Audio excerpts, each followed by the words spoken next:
Happy New Year! Happy 2021, everyone. I'm here. I'm in a gown, full-length gown, even with a little train and everything. And just trying to have a little fun, end of a tough year. And a few clients have asked me, how are you so light and happy? So I just want to go over briefly. It's been about 5 years. So I didn't go from, frustrated, overwhelmed to, happy, joyful, in a gown for no reason, all dressed up, nowhere to go, but yet still finding it funny.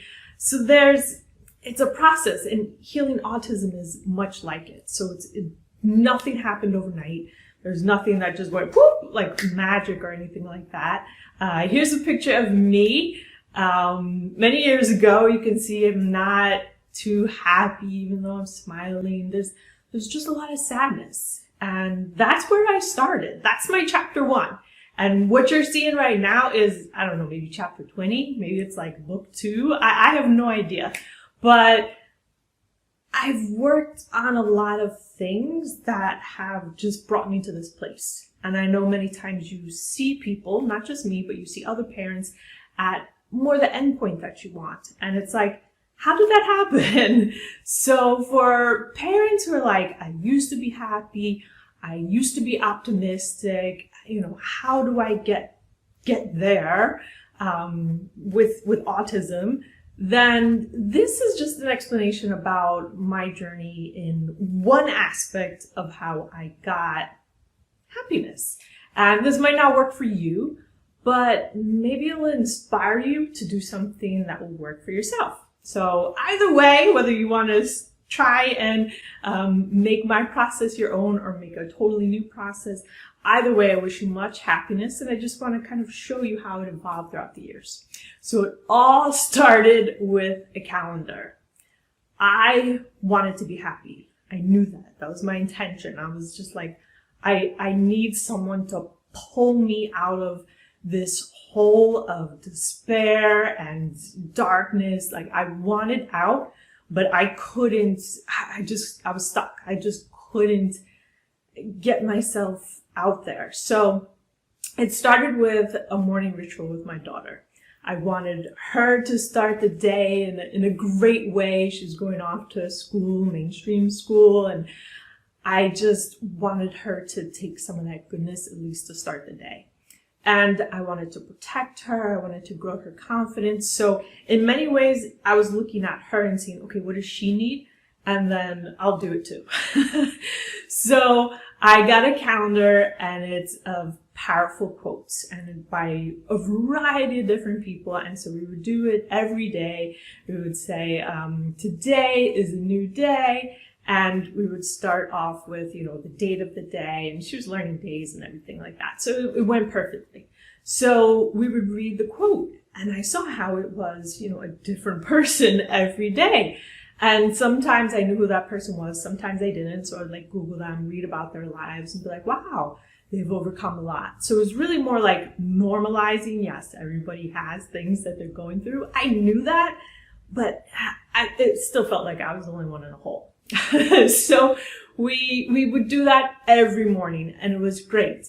And after a year or two, I realized I didn't believe a lot of that stuff. So I would say it and I'd be like, yeah, that's great. But I couldn't feel it. I couldn't be like, yeah, that's me. So what I would do is we would have the calendar, and so I started saving the ones that I didn't believe, right?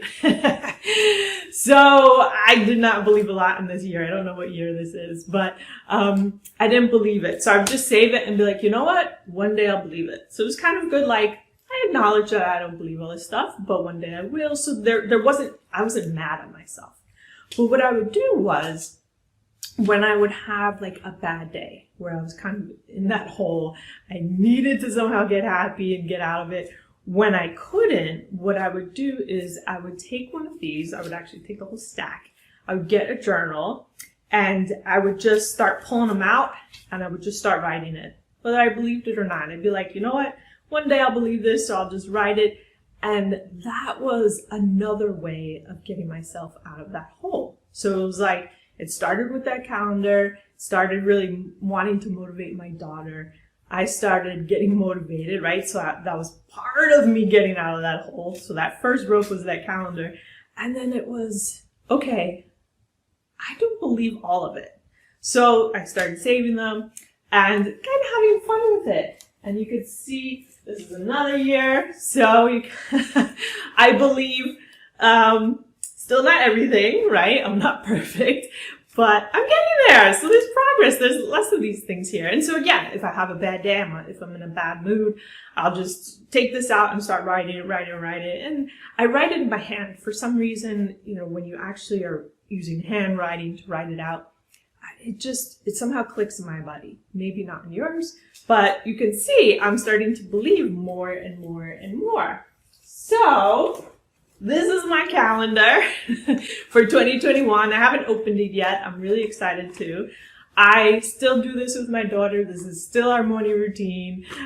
She does enjoy it. She can read more of the words on her own. So I love when she says things, right? So we started in a much different place, and it's just being happy with the progress that we're making. And I don't feel like I'm in a hole anymore. I'm able to have a lot more fun. And this is my journey. This is how I went from that one picture you saw of me much earlier, many years ago.